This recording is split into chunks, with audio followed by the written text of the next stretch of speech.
नमस्कार, KP news के Karnataka bulletin में आपका स्वागत है। मैं अश्विनी आपके साथ। आइए एक नजर डालते हैं आज की सुर्खियों पर। नाबालिग लड़की की मौत की जांच में लापरवाही बरतने वाले पीएसआई निलंबित। एसोसिएशन के नवीकरण न कराने पर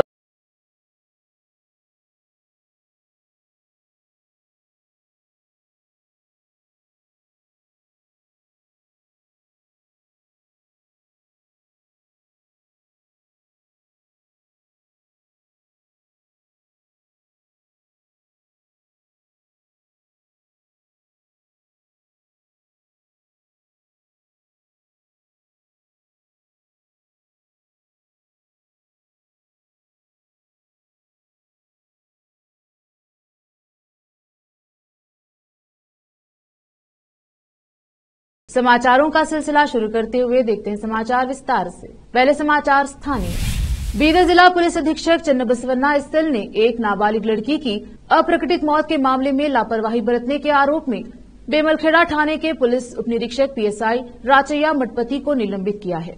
प्राप्त सूत्रों के अनुसार बेमलखेड़ा थाने में एक नाबालिग लड़की के परिजन अप्राकृतिक मौत की शिकायत करने के लिए पुलिस स्टेशन पहुंचे थे, लेकिन न शिकायत लिखी गई और न ही मौके पर जाकर जांच की गई। डीएसपी ने कहा कि जिसके कारण पीएसआई राचैया मठपति को निलंबित किया गया है। विशेष संवाददाता की रिपोर्ट। कर्नाटका सोसाइटी पंजीकरण अधिनियम 1960 के तहत पंजीकृत प्रत्येक एसोसिएशन को हर साल नवीनीकृत करना होता है। अधिनियम में कंडिका 13 के अनुसार 5 वर्ष से अधिक समय से लंबित संघों का पंजीकरण बिना नवीनीकरण फाइल किए निरस्त किए जाने का प्रावधान है। एसोसिएशन के सदस्यों के हित में एक बार और जुर्माना लगाया गया है और 30 जून 2024 तक नवीनीकरण फाइलिंग की अनुमति दी गई है। ऐसे संघों और संगठनों के लिए प्रति वर्ष 3,000 रूपये, जिनकी फाइलिंग 5 वर्ष से अधिक समय से लंबित है, अतिरिक्त जुर्माना देकर फाइल करना होगा। यह ऑफर 30 जून 2024 के अंत तक वैध है। इसके बाद 5 वर्ष से अधिक अवधि तक नवीनीकरण हेतु प्राप्त संघों एवं संस्थाओं के आवेदनों पर विचार नहीं किया जाएगा। सभी दस्तावेज मुद्दम सहकारी समितियों के उप रजिस्ट्रार और सोसाइटी के जिला रजिस्ट्रार बीदर के इस कार्यालय में जमा किए जाने चाहिए, अन्यथा दिनांक 30 जून 2024 के बाद 5 वर्ष से अधिक समय से लंबित दाखिल खारिज कर दी जाएगी। विशेष संवाददाता की रिपोर्ट। आप देख रहे हैं केपी न्यूज के कर्नाटका बुलेटिन। रोकते हैं समाचारों का सिलसिला, लेते हैं छोटा सा ब्रेक। हिंदुस्तान के हर कोने में हम हैं मौजूद। 24 घंटे हालात पर गहरी नजर, खबरों से जुड़े चुपते सवालात और आपको दिखाता है धार्मिक, सामाजिक, राजनीतिक, लोकल और इंटरनेशनल न्यूज की सबसे बेहतर कवरेज, जो आपको रखती है हर पल बाखबर। देश और दुनिया भर की खबर के लिए देखते रहें KP news 24/7। Noor education trust Bidar की ओर से चलाए जाने वाला Noor MEd and BEd college Bidar, recognised by NCTE Delhi and affiliated to Gulbarga University, Gulbarga. Admission are open for the academic year 2022-23. विशेषज्ञ और सक्षम शिक्षकों द्वारा शिक्षा प्राप्त करने के लिए नूर एमएड एंड बीएड कॉलेज में दाखिला लें और शांत वातावरण में शिक्षा प्राप्त करें। बीदर शहर में बेहतर शिक्षा का एकमात्र केंद्र Noor MEd and BEd college, Shahpur gate, Bidar. Phone numbers 9945283920 8482221297।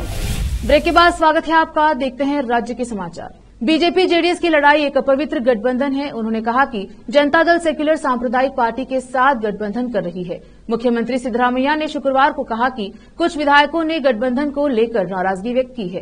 Chitradurga में मीडिया से बात करते हुए सीएम सिद्धरामैया ने कहा कि मंत्री ने कहा है कि वह 1000 शराब की दुकानें खोलने की सोच रहे हैं, लेकिन हम उन्हें नहीं खोलेंगे। भाजपा के इस आरोप पर कि सरकार ने गारंटी के लिए राज्य के विकास पर ब्रेक लगा दिया है। भाजपा ने ही राज्य की आर्थिक स्थिति को बर्बाद कर दिया है। उनके पास क्या नैतिकता है? हमने अपने समय में कभी इतना उधार नहीं लिया और इस राशि की कोई प्रतिबद्धता लागत नहीं है। उन्होंने कहा कि उन्होंने सब कुछ बर्बाद कर दिया है और अब कह रहे हैं कि पत्रकारों के इस सवाल का जवाब देते हुए कि कांग्रेस विधायक यह आरोप लगा रहे हैं। उन्होंने कहा कि अतिरिक्त फंड नहीं मिल रहा है। उन्होंने कहा कि नियमित अनुदान मिलता रहता है। भद्रा योजना के लिए भूमि अधिग्रहण के लिए 200 करोड़ रुपए दिए गए हैं। मुख्यमंत्री ने स्पष्ट किया कि कार्यक्रमों के लिए धन की कोई कमी नहीं है और गारंटी योजनाओं के लिए भी धन की कोई कमी नहीं है। कर्नाटका के उप मुख्यमंत्री डीके शिवकुमार ने शुक्रवार को बीजेपी पर समाज को बांटने का आरोप लगाया। वह भाजपा के आरोपों पर प्रतिक्रिया दे रहे थे कि शिवमोगा शहर में भय का माहौल बनाने के लिए हिंदुओं को निशाना बनाया गया है, जहां हाल ही में ईद मिलाद जुलूस के दौरान हिंसा हुई थी। पत्रकारों से बात करते हुए शिवकुमार ने कहा कि कांग्रेस सरकार लोगों को एक साथ लाने की कोशिश कर रही है। हमारे जिला प्रभारी मंत्री ने शिवमोगा शहर में हिंदुओं और मुसलमानों से मुलाकात की और उनसे बात की। उन्होंने उन्हें धैर्यपूर्वक सुना है। यहाँ किसी की सुरक्षा का सवाल ही नहीं उठता। जिसने भी कानून का उल्लंघन किया है, अपराध किया है, उन्हें सजा मिलेगी। लेकिन भाजपा नेता अपनी सूची के अनुसार चयनित घरों में गए थे। शिवकुमार ने कहा कि कर्नाटका के मुख्यमंत्री के रूप में एसएम कृष्णा के कार्यकाल के दौरान कुवेम्पु द्वारा लिखी गई कविता को क्षेत्रीय गान के रूप में बनाया गया था। गाना कहता है कि कर्नाटका सभी लोगों का एक सुंदर उद्यान है और यह वह संदेश है जो कांग्रेस पार्टी दे रही है। जैसा कि क्षेत्रीय गीत में कहा गया है, कांग्रेस पार्टी का उद्देश्य सभी लोगों का सुंदर बगीचा बनाना है। भाजपा की तथ्यान्वेषी समिति इसे अपनी सुनियोजित पटकथा बता रही है। हम समाज को एकजुट कर रहे हैं और वे इसे बांट रहे हैं। भाजपा प्रतिनिधिमंडल की एक टीम ने उस इलाके का दौरा किया था जहां शिवमोगा शहर में ईद मिलाद जुलूस के दौरान हिंसा देखी गई थी और घटना की न्यायिक जांच की मांग की गई थी। दरअसल राज्य में सूखे के कारण 30,000 करोड़ रुपए से ज्यादा की फसल का नुकसान हुआ है। मुख्यमंत्री सिद्धरामैया ने कहा कि एनडीआरएफ दिशा निर्देशों के अनुसार 4,860 करोड़ रुपए का मुआवजा मांगा गया है और केंद्र से यह राशि जारी करने का आग्रह किया गया है। शुक्रवार को चित्रदुर्गा के मुर्गा मठ परिसर में मीडिया से बात करते हुए राज्य की सूखे की स्थिति का अध्ययन करने के लिए केंद्रीय सूखा अध्ययन दल के आगमन पर प्रतिक्रिया देते हुए सीएम सिद्धरामैया ने कहा कि केंद्रीय अध्ययन दल को मौजूदा सूखे की वास्तविकता के बारे में पहले ही जानकारी दी जा चुकी है।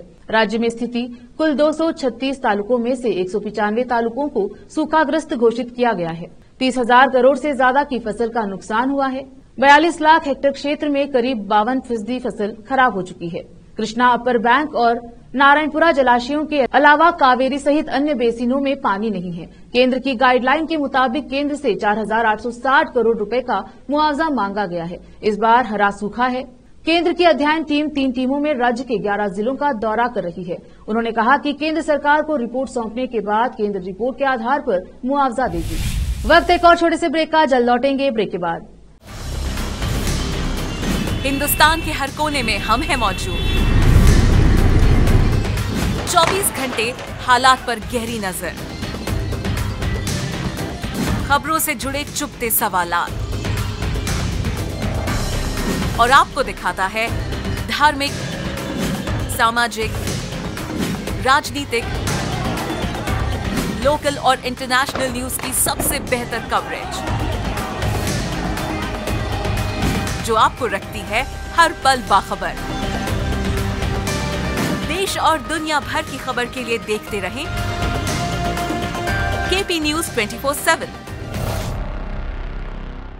नूर एजुकेशन ट्रस्ट बीदर की ओर से चलाए जाने वाला Noor MEd and BEd college Bidar, recognised by NCTE Delhi and affiliated to Gulbarga University, Gulbarga. Admission are open for the academic year 2022-23. विशेषज्ञ और सक्षम शिक्षकों द्वारा शिक्षा प्राप्त करने के लिए नूर एमएड एंड बीएड कॉलेज में दाखिला लें और शांत वातावरण में शिक्षा प्राप्त करें।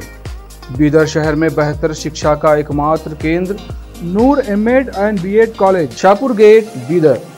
Phone numbers 9945283920 8482221297। ब्रेक के बाद स्वागत है आपका। देखते हैं समाचार। कर्नाटका के गंगावती में गणेश प्रतिमा विसर्जन के जुलूस के दौरान हिंदू और मुस्लिम समुदाय के लोगों के बीच हुए झगड़े के मामले में पुलिस अधीक्षक यशोदा वंदागोडी ने गुरुवार को 2 पुलिस अधिकारियों और एक हेड कांस्टेबल को निलंबित कर दिया।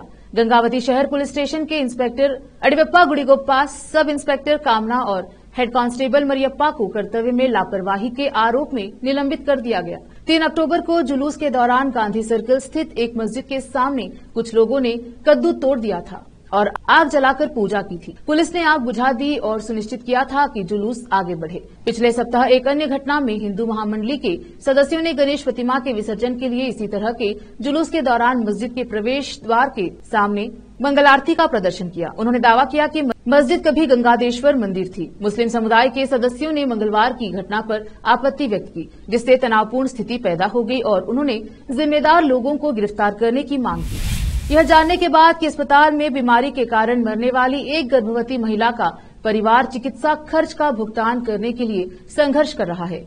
आवास और अल्पसंख्यक कल्याण मंत्री जमीर अहमद खान ने 2 लाख रुपए के बिल का भुगतान किया है। इसके अलावा उन्होंने शव को चिक्कनायक के पैतृक गांव हुलियार पाल्या तक ले जाने के लिए बेंगलुरु से एक एम्बुलेंस की भी व्यवस्था की। चिक्कनायक के गांव हुलियार पाल्या के जबीउल्लाह नामक फल व्यापारी की पत्नी 30 वर्षीय फातिमा बी को टिप्तूर अस्पताल में भर्ती करवाया गया और जेपी नगर के स्वास्थ्य अस्पताल में भर्ती होने के बाद 20 दिन पहले उन्होंने एक बच्ची को जन्म दिया था।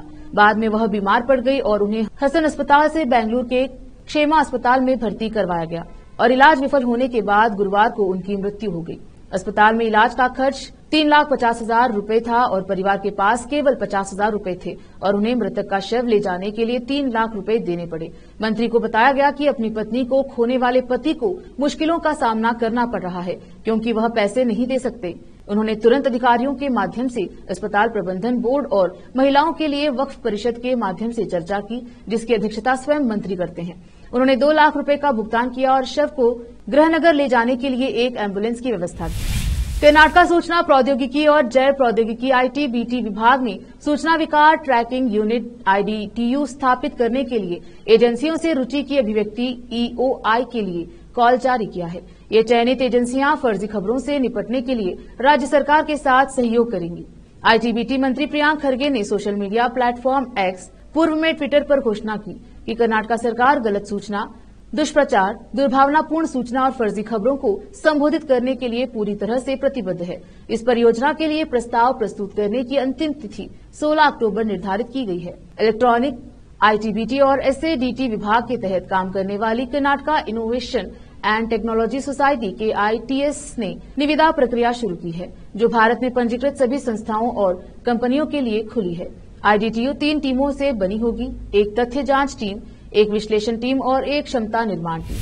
सूखे के कारण गंभीर नुकसान झेलने वाले एक किसान ने शुक्रवार को बेलहोंगल तालुके के कालाकुप्पी गांव में सूखे की स्थिति के अध्ययन के लिए अंतर मंत्रालयी केंद्रीय टीम आईएमसीटी के दौरे के दौरान कीटनाशक खाकर अपनी जान देने का प्रयास किया। किसान की पहचान अपा साहेब याकुंडी के रूप में हुई है। जब आईएमसीटी के सदस्य किसानों के एक वर्ग के साथ बातचीत करने के बाद सावदत्ती तालुके में चाचड़ी की ओर जा रहे थे तो याकुंडी ने एक कीटनाशक की बोतल निकाली और उसे पीने का प्रयास किया।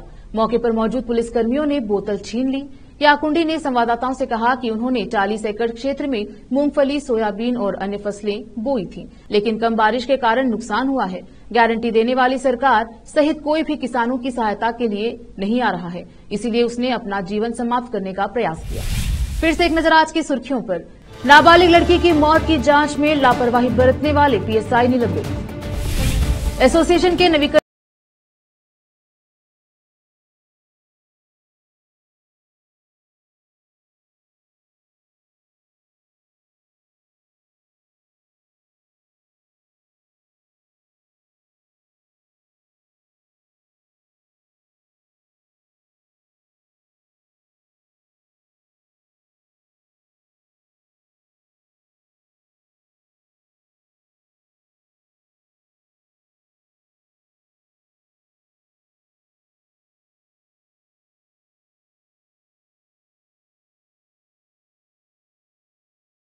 केपी न्यूज के कर्नाटका बुलेटिन में आज इतना ही। देखते रहिए केपी न्यूज 24/7।